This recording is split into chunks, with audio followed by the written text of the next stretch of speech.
Ok, ici on nous donne un ensemble de droites qui sont représentées sur un graphique, dans le graphique ici, et on cherche en fait à trouver, euh, en premier, on va chercher à trouver les pentes des droites.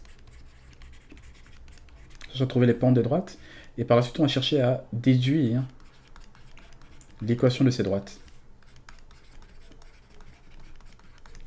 Donc on va trouver les pentes et déduire l'équation de ces droites. Donc déjà il faut se rappeler ici de la formule de la pente d'une droite, et par la suite il faut se rappeler également de la formule de l'équation d'une droite. Donc la formule de la pente d'une droite,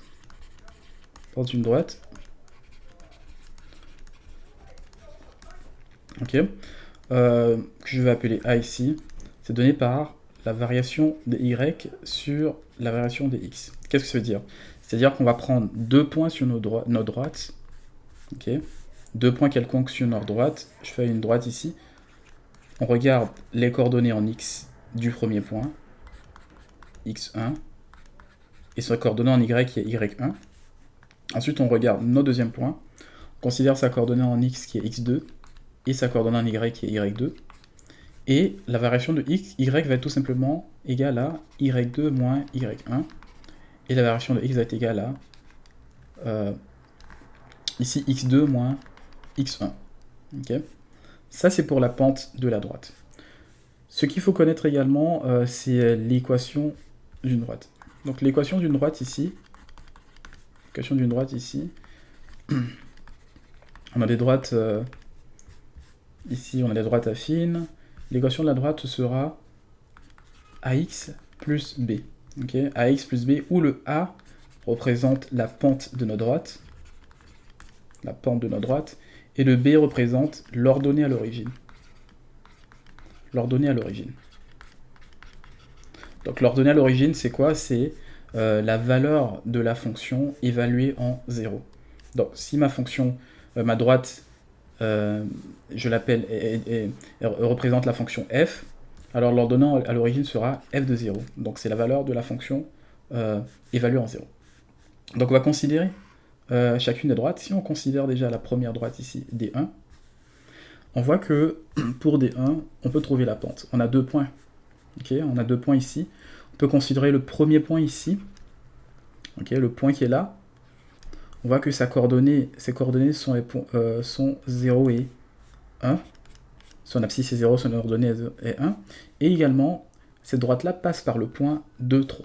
Donc je peux prendre n'importe quel point sur la droite. Mais j'ai 0, 1 et 2, 3. Donc pour trouver ma pente ici,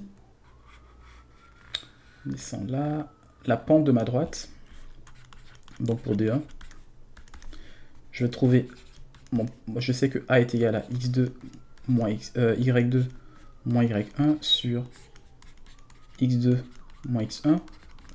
Donc, mon deuxième point que je considère, c'est le point, mon y2 ce sera 3, mon y1 ce sera 1. Et mon x2 ce sera 2, et mon x1 sera 0. Donc j'aurai 3 moins 1 sur 2 moins 0.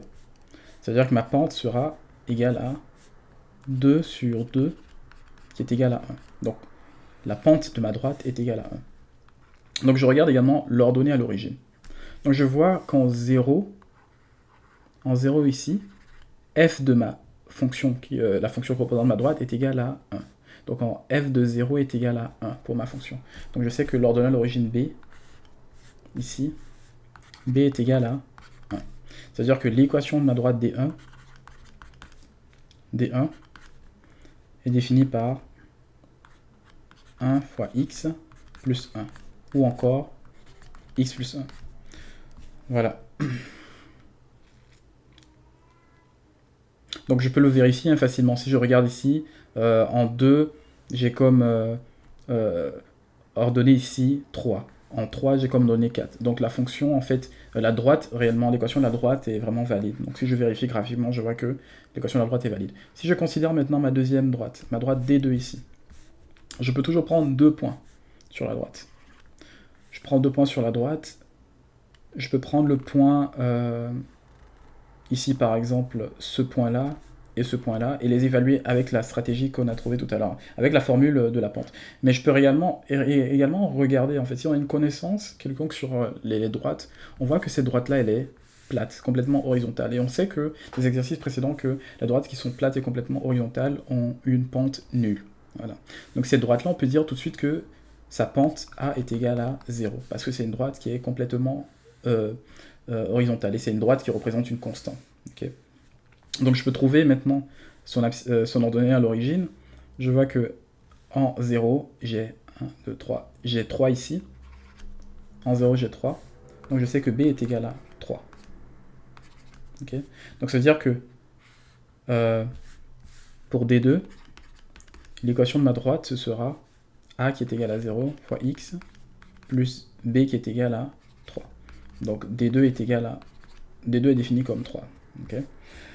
Donc considérons maintenant la troisième droite. On voit que la troisième droite ici, elle est complètement droite. Okay. Elle est complètement à la verticale. Donc ce que je peux faire ici, c'est que je vais prendre 2 points sur cette droite-là. Si je prends par exemple ces 2 points-là, j'ai le point ici 2, 0. 2, 0. Et j'ai le point ici 2, 3. Donc ma droite passe par 2, 0 et elle passe par 2, 3. Okay. Donc c'est-à-dire que pour ces droites-là, je peux trouver ma pente. Ma pente A sera égale à 0, le deuxième point, moins 3. Donc 0, moins 3, sur le x ici qui est égal à 2, ok, moins 2. Sur 2, moins 2. Okay. Donc c'est, on voit que ici, si on calcule cette valeur-là, on aura 0 moins 3 qui est égal à moins 3 sur 0. Et là, il y a un problème. Il y a un problème parce que, normalement, cette valeur-là, elle est indéfinie. Okay. Ok, elle est indéfinie. Et qu'est-ce que ça nous dit? Ça nous dit que, en fait, la pente ici, la pente est infinie. Okay, la pente est infinie. Dans ces cas-là, ici, quand on a une droite de ce type-là qui est verticale, l'équation de la droite sera tout simplement donnée par l'abscisse ici. Donc ici, on aura la droite d'équation x est égal à 2, parce que l'abscisse est égal à 2. Donc, on aura pour la droite D3, quelle sera l'équation? X est égal à 2. Okay. Pour les autres droites, c'était des équations du type y est égal à un terme en x. Mais ici, c'est vraiment une équation avec un x qui est égal à 2. Okay. On considère maintenant notre troisième droite. On voit que notre quatrième droite, pardon, on voit que notre quatrième droite passe par les points 1, 2, 3, 4, 5. Les points, ici, c'est le point 0, 5. Et elle passe par le point 2, 3. Donc, on peut trouver la pente ici pour ces droites-là. Donc, la pente sera égale au deuxième point, l'ordonnée du deuxième point qui est 3, moins l'ordonnée du premier point qui est 5, sur l'abscisse du deuxième point qui est 2, moins l'abscisse du premier point qui est 0. Donc on aura 3 moins 5 qui me donne ici moins 2 sur 2. Donc on aura comme pente moins 2 sur 2 qui est égal à moins 1. Donc la pente est égale à moins 1. Ok. Ce que je vais faire maintenant, c'est que on va chercher l'ordonnée à l'origine, le B. On voit que le B, en 0, en fait, mon ordonnée à l'origine, c'est 5. En 0, j'ai 5. Donc, B est égal à 5. Ça veut dire que la droite d'équation D4 est définie par moins x ici, plus 5. Moins x plus 5. Si j'évalue, par exemple, le point 2, je vois que si je remplace par 2 ici, j'aurai moins 2 plus 5, qui me donne 3. Et c'est exactement ce que j'ai ici, comme image, comme ordonnée, comme valeur lorsque j'évalue la fonction en 2. Donc ça veut dire que c'est la droite, c'est l'équation de la droite D4. Donc ce sont les équations de mes différentes droites ici. Voilà.